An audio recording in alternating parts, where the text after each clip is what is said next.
Thank you. Good morning, everybody. Thank you for being patient as we work out some technical issues that we were having this morning. But we're really excited today to have somebody that many of you know or have seen around Johnny's, Brian Galivan. Brian is the founder of GVN Performance facility, and he has been pretty busy along with that with USA Hockey, and he's going to tell you a little bit about his background. But Brian has done some outstanding things for the Jets and the Jets Midget players over the last couple of years, and we're very excited to have him this morning, and we appreciate the time he's going to be giving us. So Brian, I'll turn it over to you. Thanks, Kyle. It's good to see you. I see all the familiar names there. What's up, Jack Zipman? What's up, buddy? No, I'm Brian Galivan. I'm the Director of Sports Science for USA Hockey. I founded GVN Performance, my brother and I, about 12 years ago. We originally started out just working selfishly. We wanted to help my brother make some money in the summertime. When he turned pro and he was in the minors making no money. So we started a program to help train NHL players or professional hockey players in the summertime, and just kind of snowballed for us over a few years. About 5 or 6 years into it, we started a prospect development program. I think the first kids that we worked with were Colin Sawyer and Dominic Mersch, who some of you guys probably know. They were 15, 16 years old. And I thought it was kind of crazy at the time for young kids to go through what we did with our pro guys, but they were all in, and it was an incredible summer. We had an awesome time with them, and the change I saw was remarkable, because when you work with old professional guys, summer is a lot more like rehab, which I know a lot of you guys that train with us have been around those guys, and you see how banged up they are, and you guys are not like that. So what we're going to do today, I'm kind of going to jump back and forth between two little presentations. Some of you guys have probably seen some of this that are Jets players, but feel free as we go to ask questions. And the reason I'm going to jump back and forth between two different presentations I do is, what's going on right now is unprecedented, this COVID and being stuck at home. And a lot of the parents on here that grew up playing hockey, you guys probably know, like in the summertime, we didn't skate. That was everybody skates all year round now, and I don't know if that's right or wrong. I wouldn't want to tell people to not do that, but I definitely think there's some major imbalances that come with skating all summer. And when NHL guys take 2-3 months off, and I know for me personally and my brother, when we stopped and got off the ice and would work out and change our body and then go back to the game, it was awesome. We were more mobile, we were more flexible, we were more explosive, and we could feel the big change opposed to where you skate all summer. So I think what's going on right now, there's players that are taking major advantage of this. And I was told, everybody on here, you are all looking to play juniors and play in college, right? So I also would like to kind of fill you in a little bit on what the NTDP guys do, because I think that's important for you guys to know what we do. I think more people need to know what we do at NTDP and how hard we train, especially at this age, and how much time we put into off-ice training and on-ice training. And some of the guys in the program that I have some pretty major mobility issues. And, the majority of them skate all year round, right? And we do these Zoom sessions once a week, and a couple of these guys, their hip mobility has completely changed. Like it's unbelievable the change they've had in just the 6 weeks of being off the ice. Because it's not that they don't want to be on the ice; they're not allowed to go on the ice, right? All the rinks are closed. So I think we're going to see. I'm really excited for next season to see the kids, the players that took advantage of this time and weren't sneaking into rinks and getting on rollerblades and doing all that stuff and really taking the time to work on their body.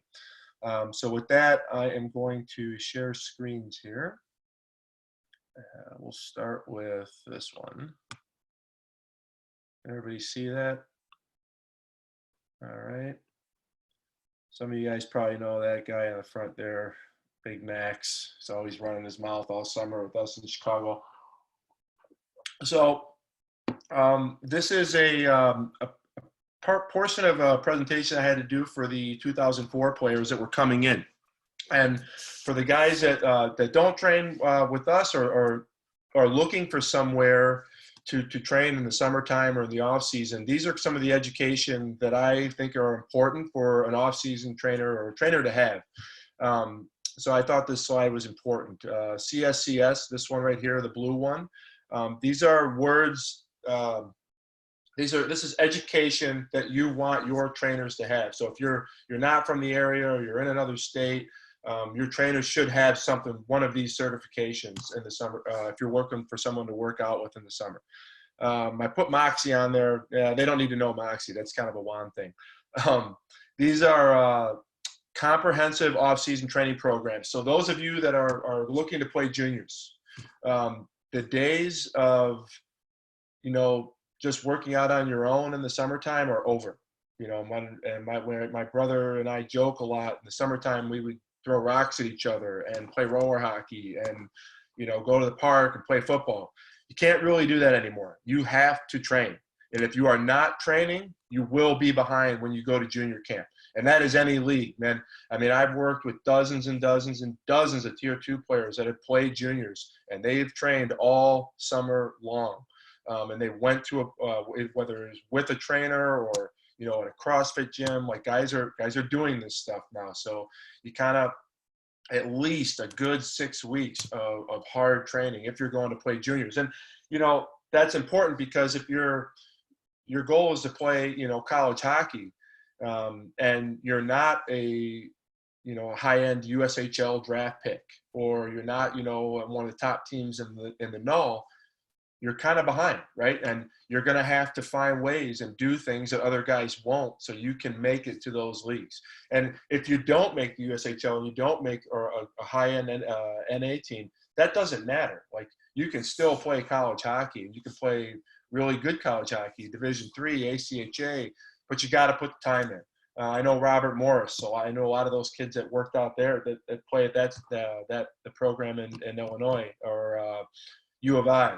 Those kids work out, and they work out a lot. They work out all summer long, so you got to do it.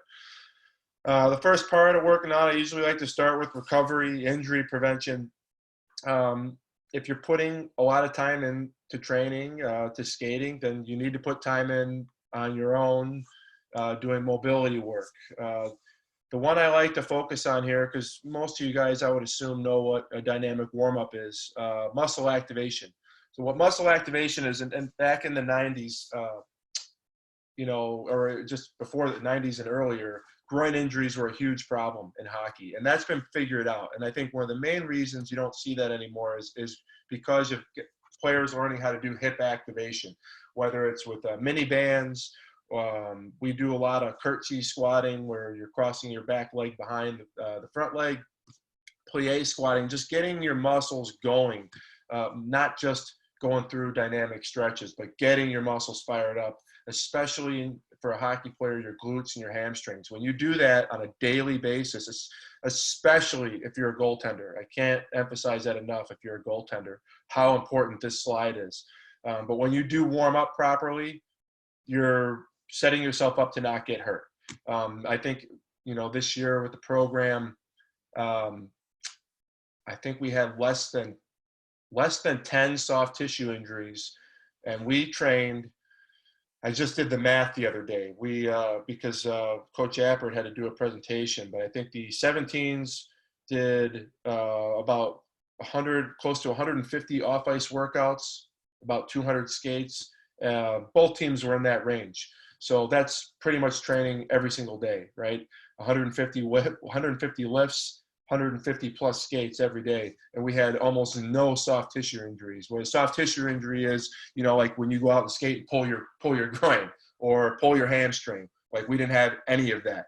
Shoulders, that's something that's very difficult to prevent nowadays. The game is so fast. We can't really prevent you from getting smashed into the boards. Actually, this player right here in the picture in the bottom left, that's Dominic Murch. He's 190 pounds and he hits like an absolute truck. I can't help you, your shoulders when he runs into you. He is a monster. But if you warm up properly and you strength train, maybe you'll give yourself a chance to not get smoked by him. The things on the side there, a lot of you guys I know at the Jets, Normatec, compression, yoga, mental training, cryotherapy, just taking care of your body. Now these are kind of, some of these are a little advanced, but like we ice bath every single day. I have the boys up here, they take ice baths on a regular basis. We don't have a sauna up here, but they do these things. We have, I want to say about half of the 46 players I have do ice baths in the morning at the hotels before games, and they'll just numbing up their legs a little bit. And when you do that, they don't do a full ice bath where it's like an 8 to 10 minute ice bath, but 3 to 5 minutes. When you get out of there, blood's going to be rushing through your legs. Now, remember what I said there, like I have 15-year-olds, 16-year-olds doing all this stuff, right? And these guys are given at the NTDP, like they're way ahead of everybody, right? They're going to get all the advantages. So if those guys are doing it, then I really, really strongly advise all of you that you got to find ways to compete against them, right? So doing all the extra little things are really important. Strength qualities. I thought this was a relative slide for you guys too, because everybody is weight training now. And when do you start weight training? And I think, the Jets are a great example, tier 2 especially. We have kids I've seen kids at the Jets that can do, like a Zipman, right? Like he could do a power clean, he can do a back squat, but on the same team, we may have some guys that aren't physically there yet, and we don't want to injure growth plates. We don't want to see people get hurt. So there's just a big difference in athleticism. And when you're 13, 14 years old to when you're, 18 years old, everybody's different, and everybody's going to hit that stride at a different point. What relative strength is and functional strength, that's like heavy lifting, learning how to pick up heavy weight. And when you do that after set after set after set, you're going to increase mass, right? You're going to grow. But not everybody's at a point at your age to do that. I think I saw Pat Doyle on here. Patty Doyle sent me a text yesterday, and when we met him, I'm not going to look it up. I don't want to screw up my computer here, but I think he was deadlifting like, a couple hundred pounds. Pat Doyle weighs, I think he's only about 180, 175, but he can deadlift over 400 pounds. He can squat over 400 pounds. Now, how did he do that? He put a lot of time into learning to move really, really well.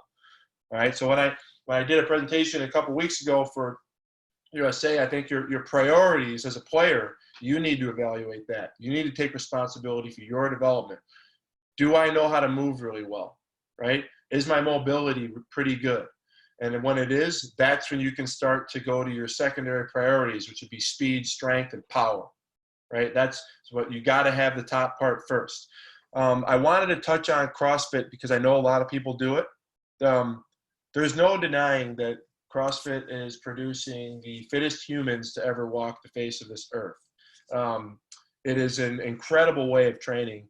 But what it is, they've turned weightlifting into a sport. So I would ask you, if you're doing that all summer long, would you play baseball to train for hockey? You wouldn't, right? So CrossFit is its own sport. I've seen a lot of players way overtrained, and it's not that and I don't want to knock it. I think it's a great type of training, but it is a type of training. Training for football, training to play hockey. CrossFit is a tool, just like relative strength, functional strength, hypertrophy, energy systems. And I think CrossFit has become its own entity within strength training. It is a part of training, and we do CrossFit type training. But it's like a 1 time a week type of thing. This graph, I love this graph because it shows now in the summertime, we used to train where we would kind of periodize a program. We gradually bring a player down and then we bring them back up. What we do in Chicago and what the Jets do, what our summer players do in Chicago, we don't do that. We smash it right from the beginning, right down into a hole. midsummer, you know, guys are getting sick, not feeling well, and then we peak. That's the new way of doing it. That is a more advanced way of doing it. Now at NTDP, or your Pat Doyle, right, who's on here, he would be in this red line, right? He's an advanced athlete, and he's probably more advanced than some guys that are even in college because he's gotten the experience. And he can get the same results in a shorter amount of time because he has all the tools in his toolbox, because he puts in all the time at home. So I just thought this graph was relative because it's, you know, it's a harder way to train, but it's a smarter way to train. We're going to move on here to, this is kind of a basic in-season lift. And I wanted to put this on here because I think over the year, getting to NTDP, and I saw how, when I went to practice for the first time, and I watched them go, and I couldn't believe how hard they were practicing. They cheer after goals, and they're screaming and they're yelling. I mean, for 2 hours every single day. I couldn't believe it. The intensity level was so high. And as we, you know, got a month into the month into the season, I noticed like how much these guys could take. And, you know, between 15 and 23, 24 years old, you can do a lot. And what I realized in that first month is I had been under training. I had been under training kids, you know, like you can take a lot. You can work out twice a day. You know, if you're like a Pat and you manage your lifestyle well, you get sleep, you know, because at the program, it's not enough to just put the sweater on and wear the logo, right? These guys go to bed at 9 o'clock. They're up at 6, 7 o'clock for school. They come to the rink at 12 o'clock. They're training for 2 hours. Then they're getting a break. They're doing study hall. Then they're on the ice for 2 hours. So it's an intense week, but they do all the little things at home. You know, Alex Tuck goes home and drinks a shake and eats really well. Jake Sanderson, he's going to be, you know, a top 5 draft pick. The kid does everything right, and he enjoys that process. And what was really cool for me is to see that all my players that I've worked with in the past in Chicago already have all those habits down, right? They do. These guys are just right now, they're better hockey players, but it doesn't mean they're not going to get passed up. So the reason I put this slide on here is for you to see how much we work out. This is a normal in-season week. Monday, 2 hour skate, lift. Tuesday, hour and a half skate, lift. Wednesday, hour and a half skate, lift.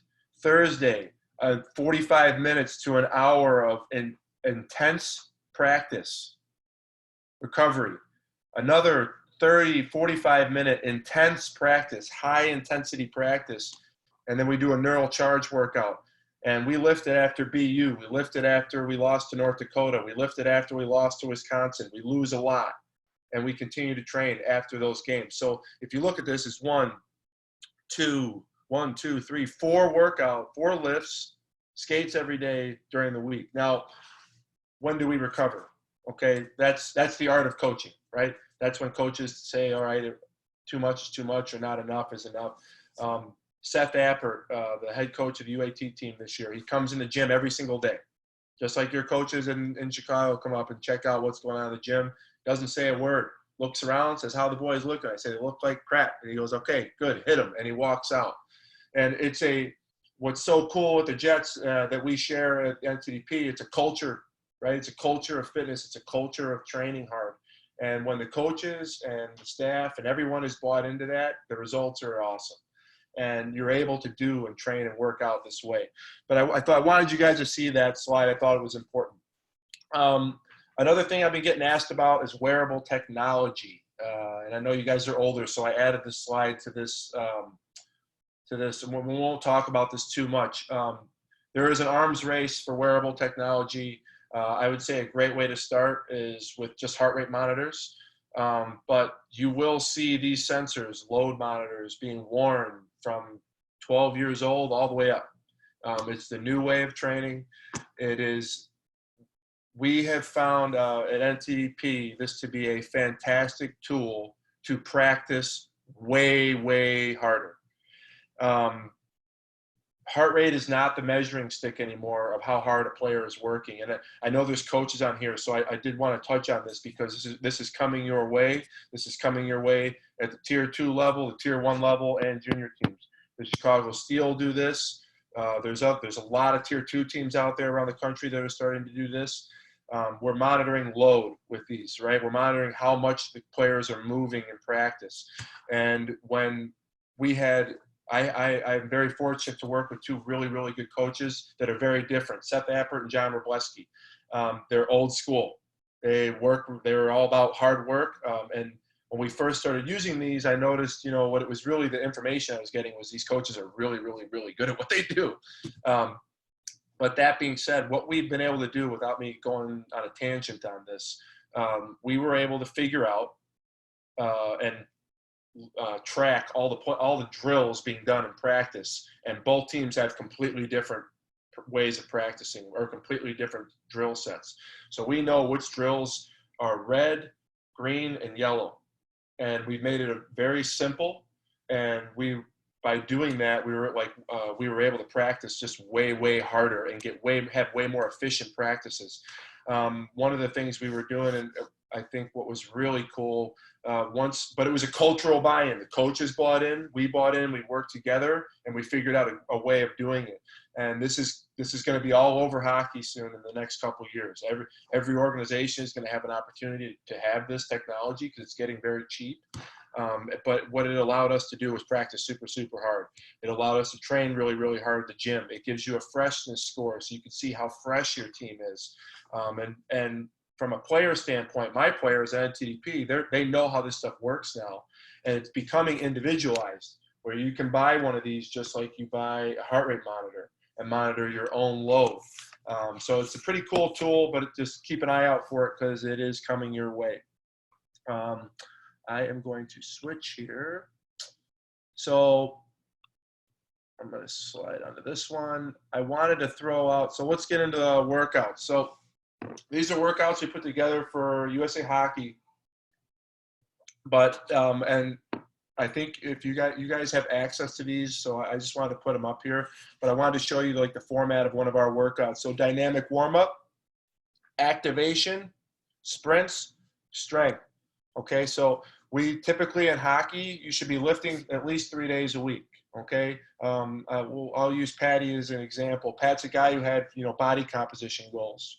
So, we do our big lifting Monday, Wednesday, and Friday, but Pat would do his extra upper body on his own on Tuesdays and Thursdays to help himself build up, right? Drew Comesso is a fantastic goaltender. Just to tell you guys how important all this is and what you can do in such a very short time. Drew Comesso had the best body composition change I've ever seen a player have in 6 weeks last spring at NTDP. He would lift a little longer than everybody else, and he ate really well. I actually had him write out a story about what he did and share it with the team. Because he put so much time into the gym and on his own, he achieved his summer goals in 6 weeks. So what do you think Drew did all summer as a goaltender, going into the USHL, having to play games against Division I teams? Drew spent the whole summer doing mental training, yoga, dynamic stretching, functional range conditioning. He spent the whole summer becoming a better goalie. He didn't have to cut body fat and change muscle mass or increase muscle mass. He did it. So he spent the whole summer getting awesome at being a goalie. And when he came in, it was pretty wild how the change he had made. And he took the number 1 spot. I mean, plain and simple. He was a number 1 goalie in our program, and he's going to play in the NHL because of it. But this is a 15 and over workout, and we'll get you guys access to these if you don't have it. Limited equipment. We made one with full equipment. Now, Brian, if you're a junior player, go ahead. Hey, did you try and put something else on the screen? I'm still showing. Is it not on? Is it not on? Mike, are you seeing it? Yeah, it looks like you're in between slides. Yeah, it looks like you still have your last presentation up. Oh, here, how about this? New share. There we go. Boom, boom. How's that? Same? Same. It says it's body language, change your energy. Got it. I don't know, language change. Desktop. Sorry, guys. Quite all right. Just a reminder while we're waiting for Brian to get the next slide up. If you have any questions, feel free to type them in the chat, and we'll either get to them as we're going along here or save them for the end. Hold on.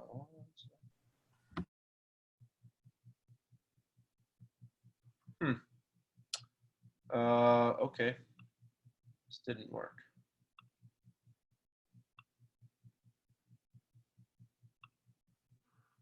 Let's see here. All right. Well, we'll move on from that. Sorry, guys. No, I got it. How's that? Good? Looks good. All right, cool. So we'll just skip past and move into nutrition. But those workouts you have access to, they're on USA Hockey's. I think the Jets have sent them out. Nice. But if you are following that program, that is a phase 1. You need to do more than that. That is like the beginning of your summer. And the reality of what's going on right now is most likely our seasons are not going to start until way later. So if you do have body composition goals, meaning you want to change your body before next season, this is the summer to do it. This is the summer to go in and take somebody's spot. We're never going to have this much time again. Yeah, we're on our third cycle already with our NTDP guys. So this is a big summer. We'll dive into nutrition here. And if any questions pop up, Kyle, I can't see the thing. I only have the presentation up. So if any questions come in, just interrupt me and we can talk. Athlete training guide. So what do you see here? You see 2 meal plans. I try to keep it real simple. You have training day, non-training day. They both have 5 meals in it. You should not be on your mom's meal plan, right? Or diet, right? Diet is a term for regular people. That is not a term for athletes. We like to say the term nutrient timing. Okay, the timing of our food. We want to be better at the timing of our eating, and we want to eat a lot. The key to nutrition is these 3 phrases right here. Eat clean, eat often, hydrate. That's the key to nutrition. You can complicate it all you want. You can make it as difficult or as easy as you want it to be, but that is the reality of it. And that's not my phrase. I stole that from the LA Kings many years ago. It's on the bottom of every single page of their old strength book. So I added the greens, but eat clean, eat often, hydrate. Hockey is one of those, it's a culture sport, right? It's a unique sport because it's a big family commitment. And I think if you're going to be in a family where you're going to invest a lot of money and a lot of time into hockey, then do yourself a favor and put some time in at home. Put some time into nutrition. Put some effort into getting to sleep better, because everybody says they want to play juniors, right? I want to play juniors. I want to play college. Well, do you really? Do you really want to do that? Then you need to evaluate where you're at as a player. And if you're not one of those high-end guys, you need to find ways to become one of those players. Because it's easy to say it, but it's harder to actually do it, right? And this is a time where it's easy to come and get coached. Like, you have good coaches, but now no one gets to have their coaches. They're at home working out on their own. So putting in the extra time on your nutrition is a huge component of that. I think it's 50-50 weight room to nutrition.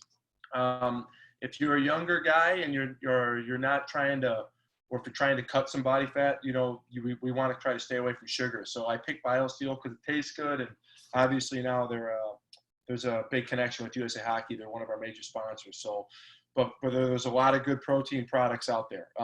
But BioSteel, the one on the left here, the natural whey, this is a non-weight gain type of protein. The black tubs on the right, that one's full of sugar, tastes really good. That would be one for like post-workout, post-lift, or to help you with weight gain. Then there's vegan protein. If you're a guy, lactose intolerant, or my kids just hit the window with a football. If you're lactose intolerant, or you're you have, if you ever are getting real bloaty or cramping after drinking a lot of whey protein shakes, you could have a lactose issue. So I drink vegan protein myself now, Vegas Sport, and I get great results with it. So you don't have to, just because, if you do have an issue like that, you can still put on size. You don't need to have whey protein. Greens. We can't get enough greens. I'd say 90% of the players program have at least 2 scoops of this stuff post-workout. If I were to have them drink anything, I would rather them drink the greens even more than the protein. I think it's super, super important. Now, this is a supplement. If you don't eat well, don't drink any of this stuff. You need to know how to eat. If you don't eat well and you don't get a lot out of eating, there's 0 point in drinking protein shakes. 0, right? You have to earn that. And you're not going to get anything out of it because you want food. I've had so many players, I want to put on weight. Well, okay, here's a meal plan. And then took a year. I have a college player right now. It took me 2 years to get this kid to eat right. He didn't realize how much he had to eat. At the program, it took me a week. And I got guys up 10, 15 pounds in 6 to 10 weeks. Why? Because they do what I told them to do. So we can show you guys this, but if you don't do it, it doesn't do anything. So there's no point in drinking protein shakes, drinking greens, drinking the electrolytes if you do not eat right. You can get just as much out of water and food as you would out of, drinking 3 of these protein shakes a day and then eating like crap the rest of the time. Hydration, the powder at the bottom here. This is a supplement to Gatorade. If there's parents on here, parents ask, well, is it okay for my kids to drink this? Well, I would ask you this. Do you let your kids drink Gatorade? Because I do, and there's a lot of words on the back of Gatorade that I can't read, and I have no clue what they are, right? There's tons of chemicals in that stuff. And most Powerade, all those drinks, are they bad for you? No, they're not bad for you. If you drink tons of it, yeah, it's not good for you. BioSteel, this powder, is the exact same thing as Gatorade, minus all the chemicals. It's actually a better product because it has amino acids in it, amino acids, vitamin B, and it has your 5 essential electrolytes. So if I was going to make, like a shaker bottle, or I would say for your teams, with those bottles you bring on the bench, maybe a half a scoop per bottle. This is a great drink. My little guys drink this. We drink this instead of Gatorade, but we do buy Gatorade too, not at the rink. But this is a way better product. My favorite part of this. So these are game day guidelines, and this is the same. This would be relative to if you were also like working out, right? So just again, timing of food. So game day guidelines, and this isn't, I stole this from Cal Dietz, University of Minnesota, one of the best strength coaches on this planet. He's the head strength coach for the women's Olympic team. He's invented a lot of the ways that we train, that the Jets at Chicago, you guys go through his system. These are his game day guidelines that he gives to all of his players. And this is what we give the kids at the program. This is what the World Juniors kids had, all the same information. 10 plus grams of protein in the morning, nuts, eggs, meat, carbs. There's a list on the side of what those are. You're an athlete. You do not need to be on a low carb diet. You are an athlete. You do not need to be on a low carb diet, right? You just need to eat a lot. If you're eating tons of sugar, that's not a low carb. That's not good for you, right? It's balance. We want balance. Fewer fats before games. Why? They break down slower in your stomach. So like if you eat a big avocado right before a game, it's probably not a good idea. 4 to 6 hours before a game, ideally your biggest meal. So like when we go on road trips, we usually try to do like big stews. Like when we do our catered food at the hotel, we have our chicken, rice, and then a bunch of soup. And normally the players dump the soup right on the chicken. Why do we do that? Because it softens up the food. It's going to help it digest a little faster. We don't want a big lump of food sitting on our stomach. University of Wisconsin is doing, and so is Michigan, Minnesota, a lot of North Dakota. They're giving guys big stews and stuff before games because the meat, it digests a lot faster. So just something to think about when you guys are on the road pre-game. What are you eating? Are you putting a big brick in your stomach? Or are you eating something that's a little softer that you know is going to digest quickly? Take your time eating and drinking. Whoever they is says 22 bites per food you put in your mouth, bite you put in your mouth. I don't do that. I grew up with 5 brothers. I eat really fast. That's a bad habit, and I don't get a whole lot out of my food all the time. If you are trying to put on weight or it's pre-game, you want to chew your food up because it's going to digest easier and your body's going to absorb more of the nutrients. Post-game, red meat, big meals post-game. Eat a lot. Load up on carbs. You guys that are having trouble sleeping after these late night games, if you're, ideally in a perfect world, post-game, you'd have a protein shake right away. Like right away. If you don't have it right away, it's not worth drinking it. That's the same as working out. Then go home and eat a big meal. Like load up. That will help you sleep because it's going to help crash you. You want to do that. We want to load up at night. And then especially at tournaments. Tournaments are really important to do that because a lot of times you have games early in the morning, right? So if you're going to bed at 11 o'clock, eat a big meal, eat snacks, eat food, crash because that's going to carb you up for the morning the next day. And this is for coaches too. You can out-eat your opponents. And at the U17 challenge this year, when we went up against Russia, Finland, everybody, we finished in second place. We assaulted every team we played. And I'm telling you, we out-ate the opponent. We ate really, really well. We were on point with our food. We ate huge breakfast. And I saw we were sharing hotels. So I saw how some of the other teams were handling their food. I asked for seconds. I asked them to make us more. Finland was looking at us like we were crazy. And we assaulted those teams. We were faster. We got faster as the tournament went on. Russia beat us, but we were way, way faster. They outplayed us. But we were in better shape, and we got faster as the tournament went on. And I think a huge part of that is eating, man. You can out-eat your opponent. I'm a huge believer in that, and that's not my phrase. That's John Wroblewski's phrase. You can out-eat your opponent. 2 biggest mistakes I see young athletes make. This is my favorite part of this, and I know a lot of you guys around here have heard this before.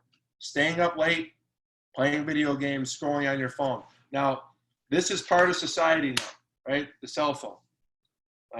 And all you that have social media, we all have social media. I'm on it all the time, and I look at something, and I posted this picture when I first got to the program, and I got all these likes. I'm like, oh, people like me, and it feels good. Right? It feels good when you look at your Facebook or your Instagram and people like you.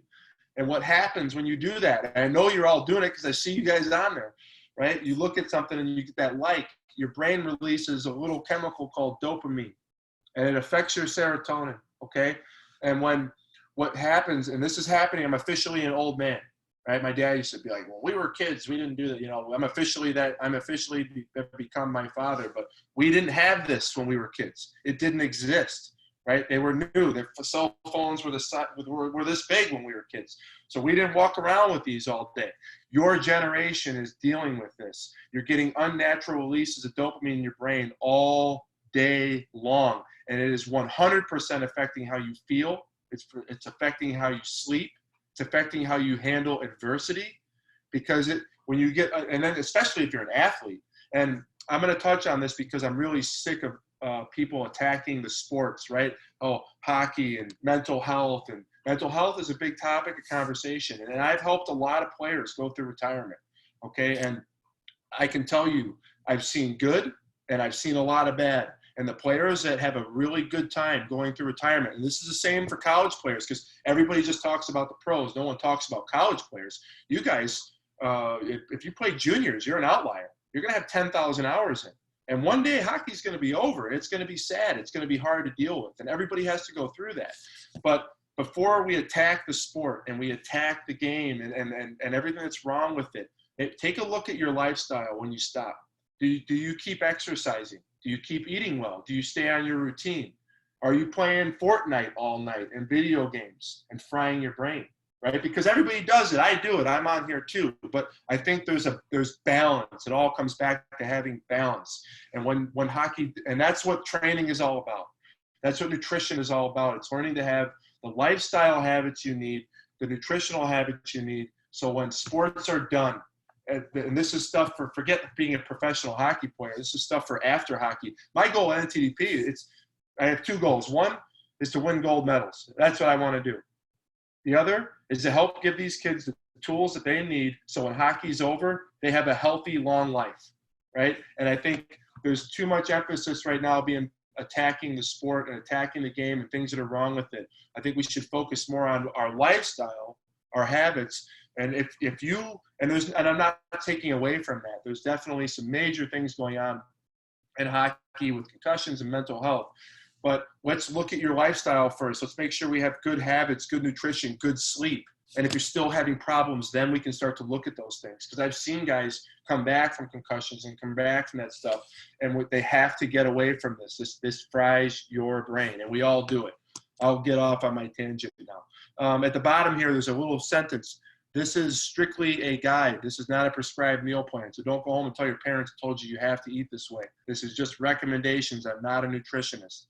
That's why I put these colorful pictures up here. Pretty easy. Eat more of these. Eat less of these. This is a little food portion guide.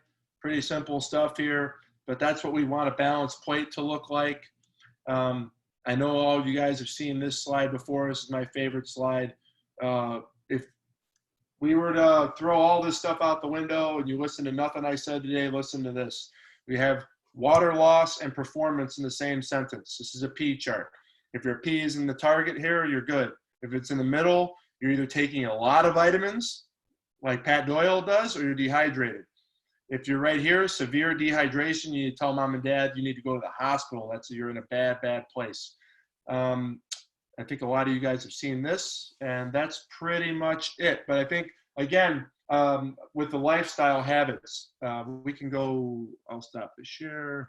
One of the things I wanted to share with you guys, too, about the program, I noticed they're the most overanalyzed group of players on the planet. And I've got to talk to, in the last 6-7 weeks, I've talked to at least half the NHL, and they've asked me about, they're asking me all these questions about the players before the draft.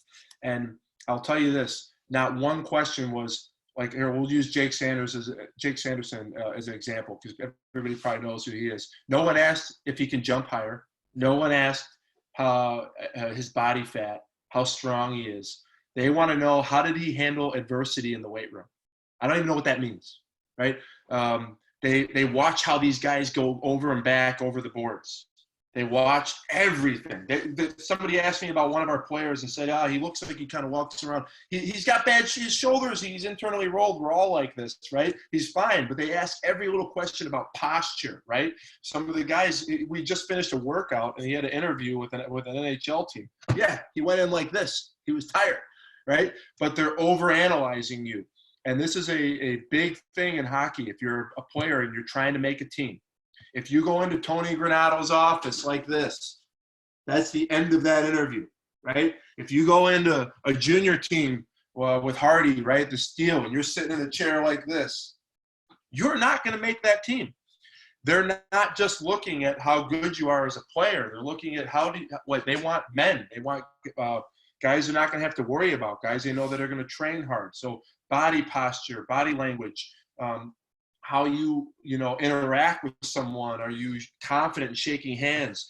Do you still have those stupid memes on your phone? When I did my first meeting with the 04s, and half of them got these cartoon pictures. Like, what are you doing?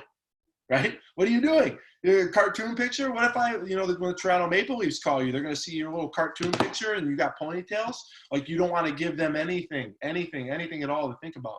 So, my advice to all you guys, if you're trying to make a junior team and you're going to these tryouts, right? And you're let's say you're a skill player, right? And you're used to scoring and you're not scoring. Well, what do you do? What do you do when you don't score? And the tryout's not going your way? You still got to get noticed, right? You got that 1 or 2 days to show what you can do. So you better go flatten somebody. You better be aggressive. You better, how bad do you want to make that team? And I think a lot of guys, like here, I was talking to a player once, a pro player, and I was like, what kind of player are you? He goes, I'm an offensive defenseman. I go, how many points do you have? He goes, 2. I go, what? Oh, you're an offensive defenseman. You had 2 points. You're not enough. Don't tell anybody that. Maybe you're an offensive defenseman. You only had 2 points last year in the East Coast League. Don't tell anybody that. And I help guys interview. I help guys prep for combines. And I'll end on this. you know, the interview part is the most important part. And those coaches, when you go to those tryouts, and this is the same with the Jets, right? The same with a tier 2 team or tier 1, the Mission. Those coaches are watching you guys walk around. They're watching what you do. And I helped Jack Drury get ready for the NHL Combine last year. And he comes in to sit down with me and we're talking. And I'm like, "You're good, man." And he goes, "What do you mean?" I'm like, "You're like not even real. You're like a cartoon character." He's so professional. He's so like real. Like I couldn't believe it. He went up in the draft because of how he interviewed, not because of how good he was as a hockey player. He probably jumped up from the 3rd to the 2nd round where he went because he interviewed so well. Jake Sanderson was in the beginning of the season was like, you know, I think in the top 30. He's going to go in the top 5 because of how he's interviewed, how he's handled himself. And and again, I'm going on a tangent on that a little bit because I know there's a lot of players on here that I was told that want to play juniors. So, you know, you got to ask yourself, like, are you really willing to do whatever it takes to reach that goal? You know, I had a goal when I was a kid. You know, I wanted to train pro athletes. That was what I wanted to do. And it happened. And then my next goal was I wanted to be in the NHL. And it didn't work out that way. I ended up at the national team, which is incredible, right? And, but I stayed the course. You know, I found ways to study studying was difficult for me. I found, you know, I did whatever it took, right, so I could get to where I'm at. And then once you do that, once you get there and you make that junior team, you know, then what's next? And you got to be the best player there. And Mike Leone is a guy I share a cubicle with, right, up into the program. And he's the first player. He's got a great story. He played in the ACHA. He played Division III, and he walked on to Western Michigan and went to the Final Four playing for Coach Jeff Blashill. He's the only player in the history of college hockey or the NCAA to play in all 3 levels, Division III, Division II, and Division I. Pretty impressive. And he is not a very good hockey player, you know, to the standards of everybody else. But he stayed the course. He stayed the course. He ate right. When guys were out, you know, hanging out at school, he was training. You know, in the summertime, he's doing push-ups and running miles because he couldn't afford to go to a gym. You know, he couldn't afford training, so he did it on his own. So, you know, a lot of guys say, you know, I want to do this or I want to do that. But you also need to be realistic with where you're at right now as a player, and then what you need to do to get to where you want to be, right? And it doesn't mean just because, you know, you're who's the kid with the Jets? Ryan Thomas broke a AAA team last year, right? Ryan's a skinny kid, put in a lot of work, man. He put in a lot of work, trained really hard, and he's moved up. You know, Pat Doyle's a guy that's doing the same thing. You know, Pat's going to play college hockey. So, you know, you can do it, but you got to evaluate where you're at and then figure out what you need. And there's resources, man. Like, you have phenomenal coaching staff in Chicago. You have great coaches, great trainers. People will help you, but you got to ask questions. You got to reach out. Are there questions coming through at all? Is anything going? Or nothing?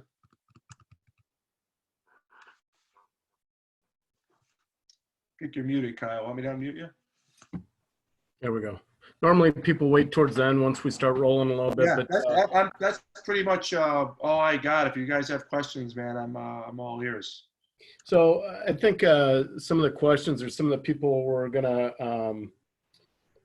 they wanted to know more about workouts also in terms of what they might be able to do. Like, not everybody has a facility to go to right now, obviously with the shelter in place, or they don't have all the equipment at home. So what do you recommend? That's a good question. I had a slide and on the thing there, but it was the one that I got shut off.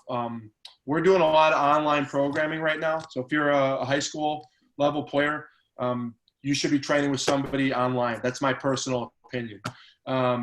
It does cost money. There's fees for that, but it's basically an app. I have the majority of my NTDP players on an app right now. But you get, I'll pull my phone up here and show you, but you get alerts on your phone, you work on your phone, videos. So it's basically like having a personal trainer via your phone. I'd say that's what 90% of the players are doing right now. You could reach out to us at GVN. We also write like PDF programming. You know, I know finances are a big issue. People lost their jobs, and This is kind of a crazy time, but yeah, finding an online program is probably the number one option. Number two would be, you know, find a trainer to write you something, write you out a program. That's why we put those workouts up at USA for, and those are pretty good. I mean, you could probably do that all summer and have a pretty good summer, but it is more like a phase one.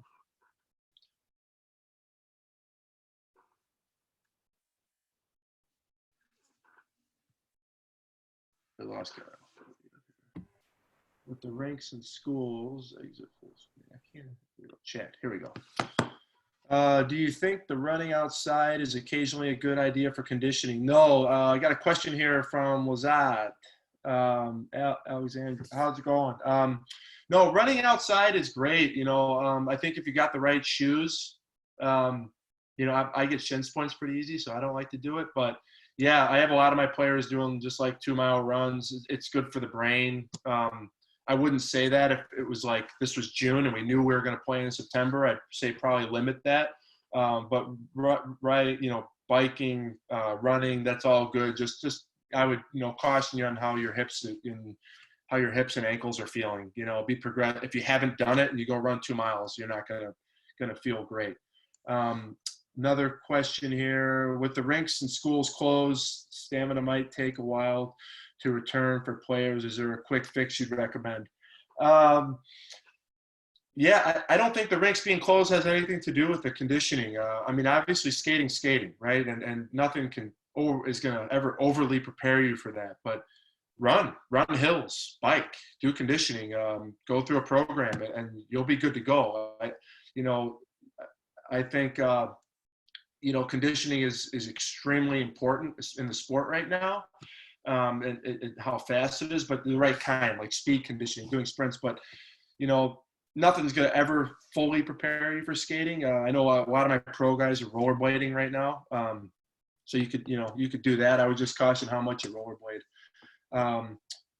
Hope that was a good answer. What type of performance management wearables do you recommend? That's a good question. So, if you're just starting out with wearable technology, heart rate monitors are a good way to start. There's sleep monitors now and all kinds of stuff. The new one is going to be load monitors. That's what we use at the program. That's what a lot of teams are starting to use, where we're monitoring load, how much you're moving. It's a great tool for goalies, but it is a little expensive right now. So I would just stick with the heart rate monitor. Do you recommend players to spend as much time as possible barefoot? Good question, Coach Kent. Yes, be barefoot a lot. The boots, a lot of you guys have a hard time squatting, and parents are like, oh, it's because of their hips. It's not because of your hips. Your guys' ankles are a wreck. They're locked up. I'd say about 80% of the players at NTDP now train barefoot. We lift barefoot. We do all our weight room time barefoot. There's a lot of connections from the foot to the brain and firing muscles, and the stronger your feet get, and the more you wear shoes and boots, your feet get weaker and weaker and weaker. So yeah, spend as much time as possible barefoot, but don't do it to the point where you get like plantar fasciitis or pains in the bottom of your feet. You know, it should be progressive. I wouldn't do a lot of sprinting and stuff like that. We use shoes for all that, but our actual weightlifting, we do barefoot. I'd say at least 80% of my guys are barefoot in the gym. Do you recommend another players? Yeah, barefoot. Let's see me scroll back up here. That's about all the questions I have in the chat. I got a couple that sent to me privately. The slide presentation that you did with, you know, the different workouts and everything like that. I believe they're on. Kent said that they're on the Jets homepage, but do you have a copy of that I could send out to all the players and parents? Yeah, the nutrition one we went over. I can send you all the workouts. They're 8 to 12. They're also on USA Hockey's website on the Dryland page. You can download the PDF, but I can email you those that you can send out.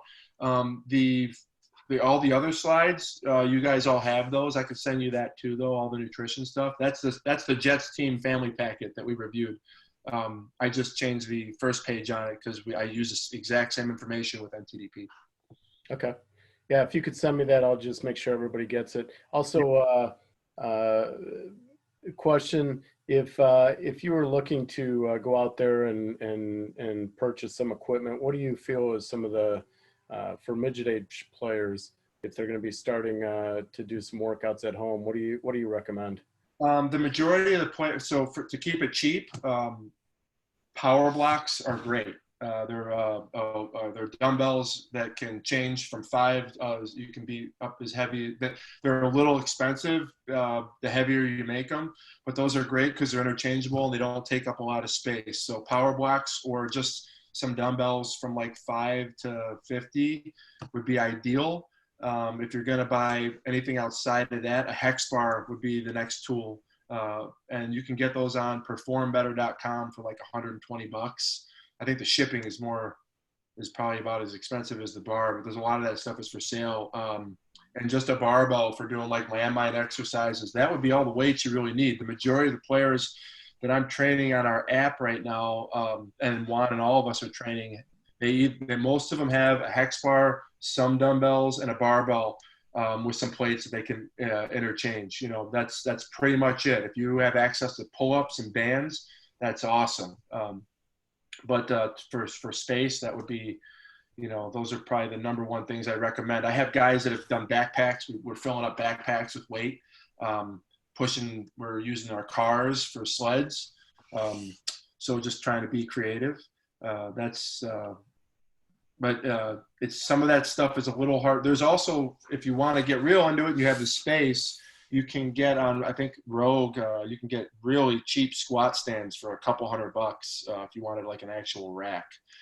Another question here, when can I find the nutrition pages from your presentation? We'll send them out, Menachem, we'll send those out. All the Jets families have that, but everything we went over today, I'll send to Kyle so he can send it out. And I'll send you a zip, Kyle, with all those workouts so you can, there's a parent program on there too. Parents pay for everything. Nice. They should get something. How do you perform the landmine without a cylinder joint? That's a really good question.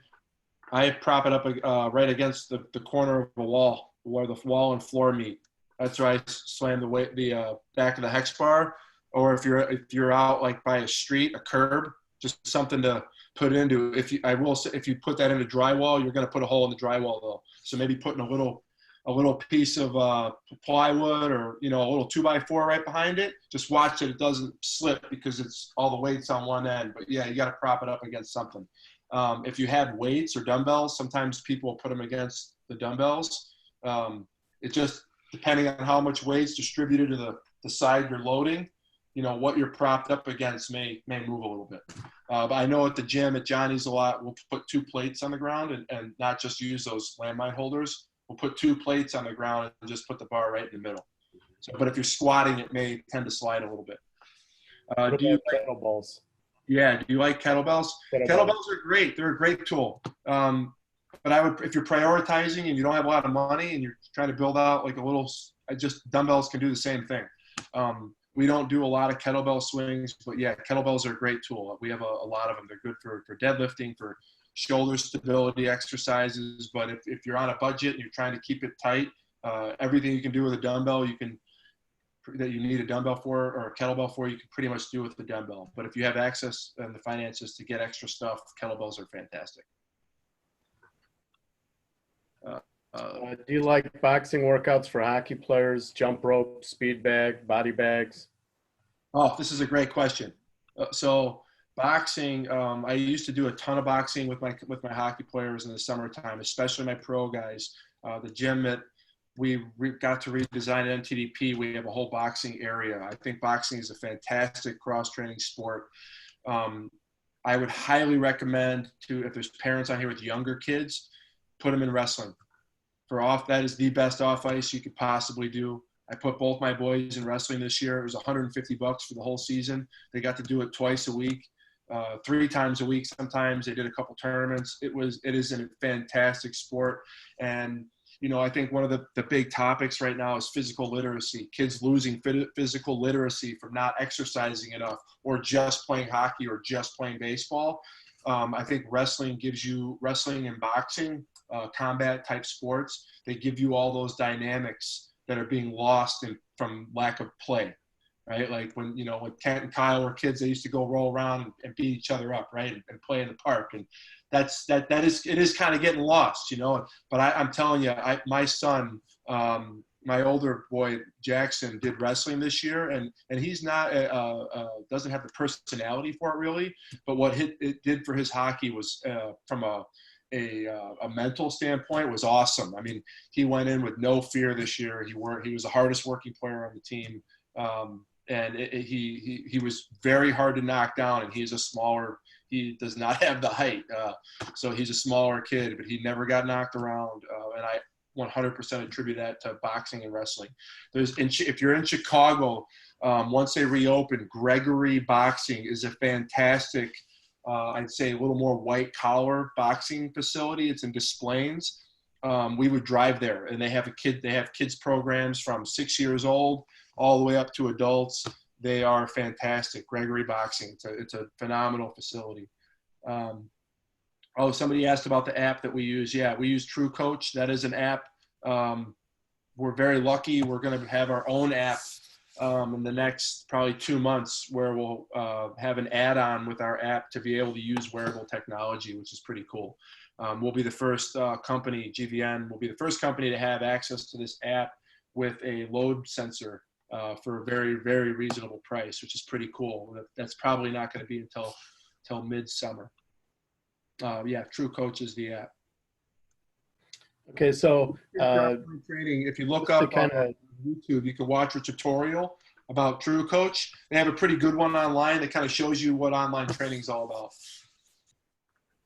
Okay.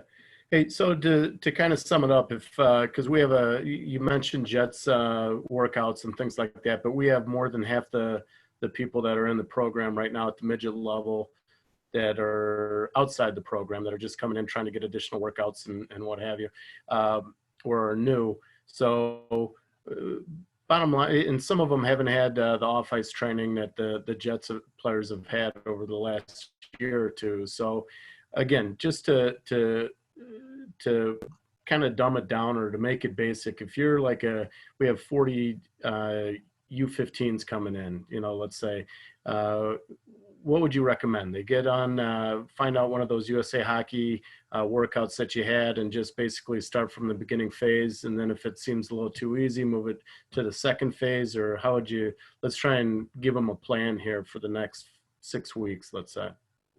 Yeah, you could follow the plan. Those 15 over workouts are great. It's a great first phase. It's a great way to get a good 3 weeks going. And when I send those, there's additional information. There's a video of me explaining tempos, so you could make the tempos a little more aggressive. But if you're a player that's trying to play high-level hockey, that's a 3-week program.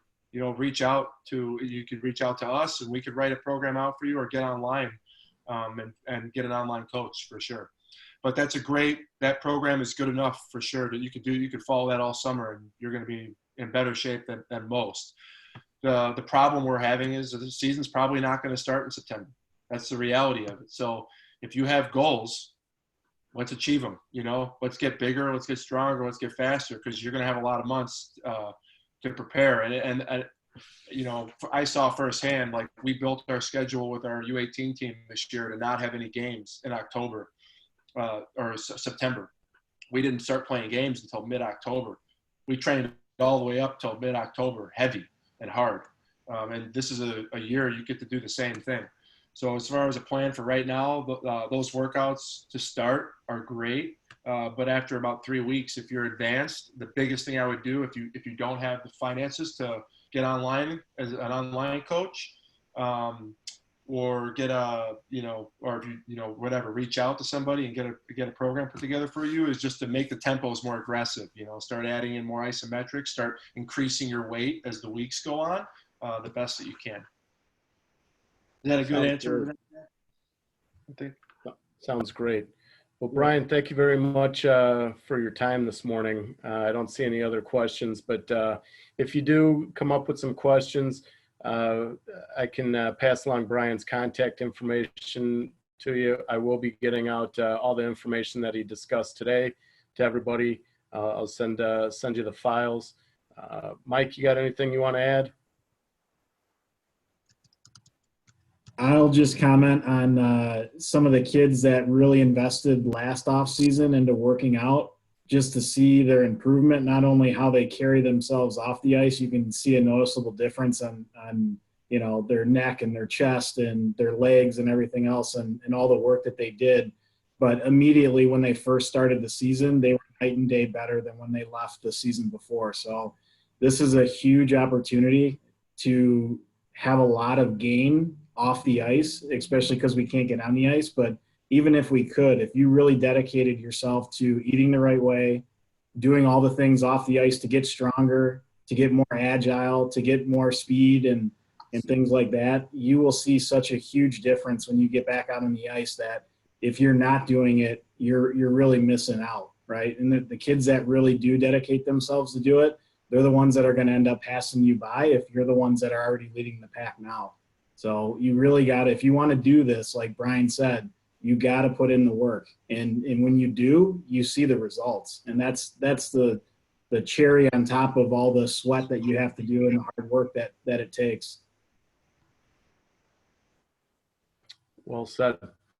Well said. So another thing I think Brian touched on was you should continue to fight with your brothers and sisters and things like that going. So Brian encourages that. Brian, again, thank you very much for your time. And we wish you well with your new endeavors and hope to see everybody around the rink soon. Yeah, hopefully see you guys up in at Copyright soon. Looking forward to it. Take care. Now, you guys have questions, you can email for sure. Thanks, Brian. Thanks, Brian.